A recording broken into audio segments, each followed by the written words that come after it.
Hey, what's up everybody? Welcome back to the channel. If you're new here, my name is Kyle. I talk about photography, cameras, and all that good stuff. I just kind of was walking around taking some photos today, testing out a new lens, and I wanted to kind of convey some of the thoughts I had when I was on this little photo walk. Without further ado, these are 3 photography tips that will save your life. Not literally, but you know, in a photography sense, I think these are 3 things that both beginners, intermediates, and professionals should think about from time to time. Okay, so let's just jump right into it. Number 1, tip number 1 or topic number 1 is that light is more important than the gear that you're using. Now, of course, yes, Kyle, me, you, all of us, we love gear. We love new lenses, new camera bodies.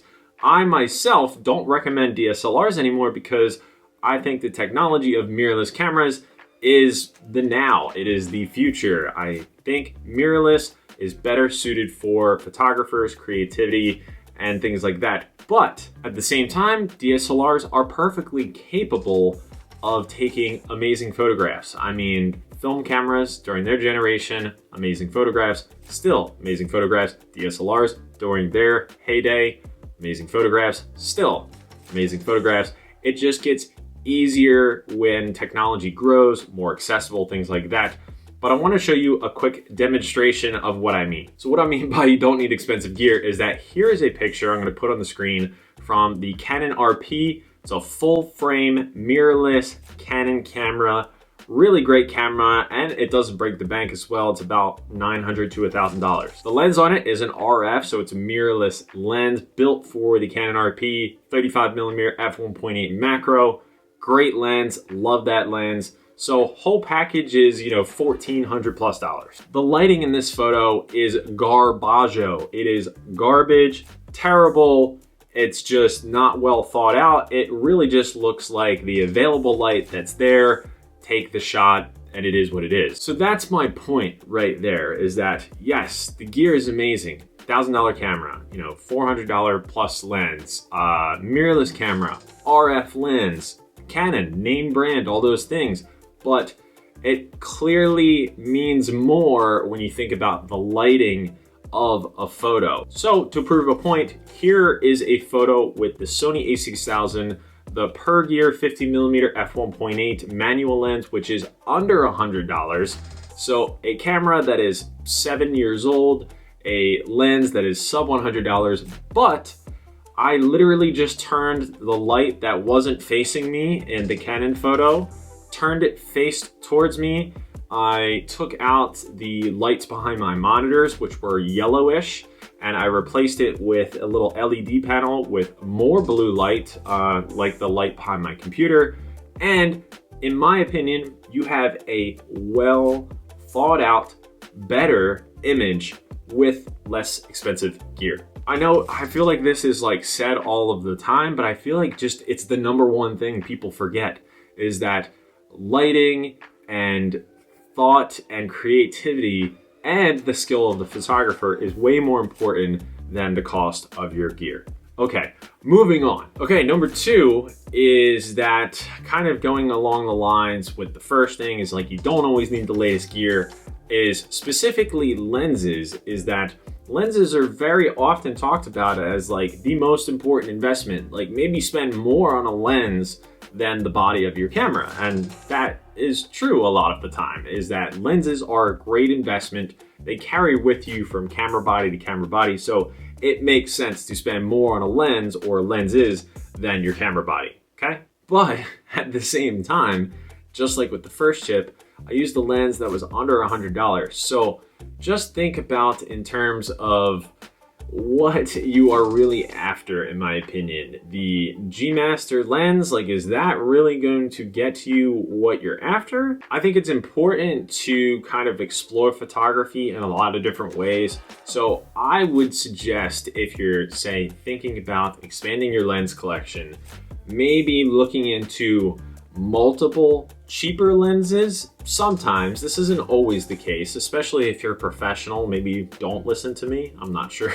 But what I'm trying to say is that, you know, maybe look into multiple focal lengths or something like that to maybe explore a little bit rather than putting all of your eggs in one basket and one super expensive lens or something like that.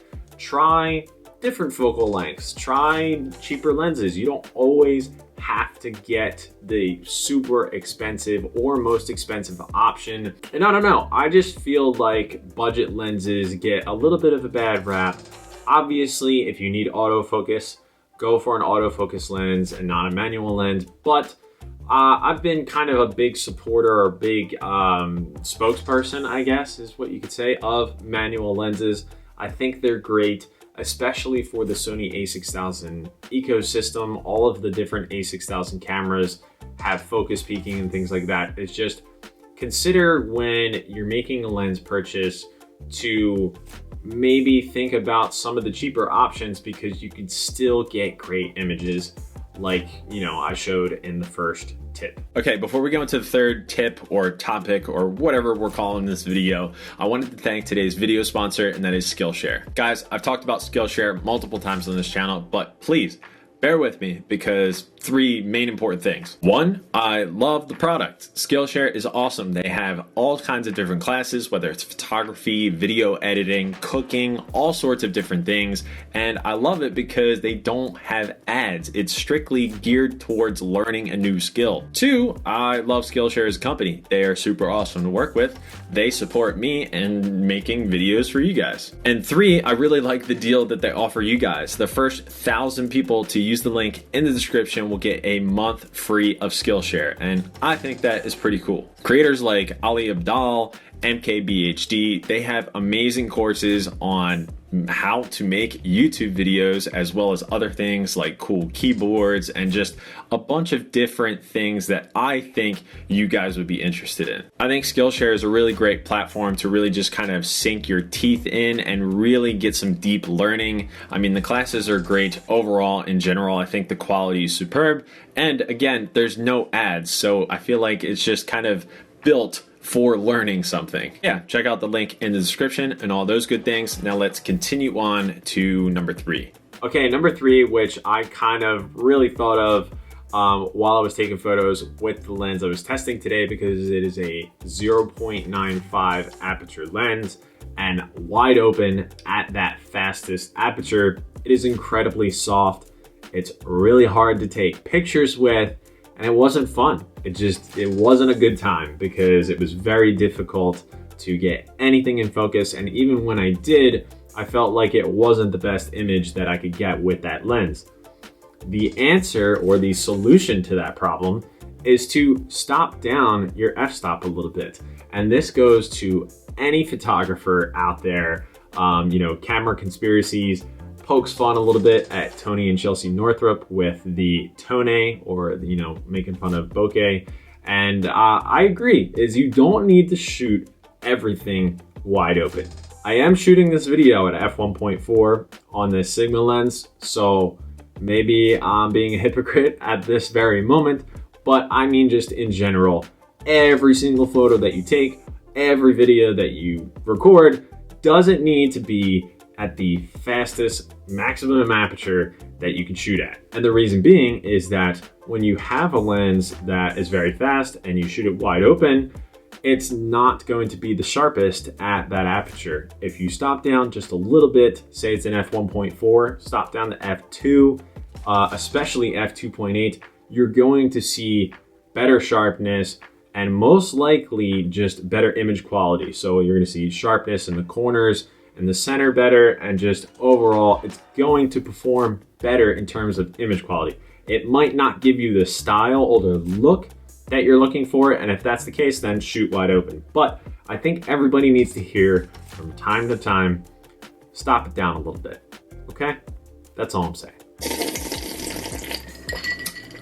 So let me finish with this, I guess, is what do you guys think are certain things that you would tell any photographer, whether it's like a super professional who does commercials or a beginner or something like that? Would it be along the lines of you don't have to shoot wide open all the time? Or would it be, you know, gear doesn't necessarily matter? Or would it be that lighting is what's most important? So those are my things. What are your things? let me know. Let's talk about it. But as always, thank you so much for watching. I sincerely appreciate your guys' support. Got lens reviews coming.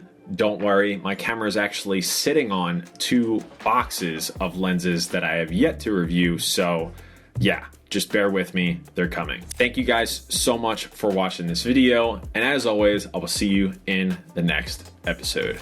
Later.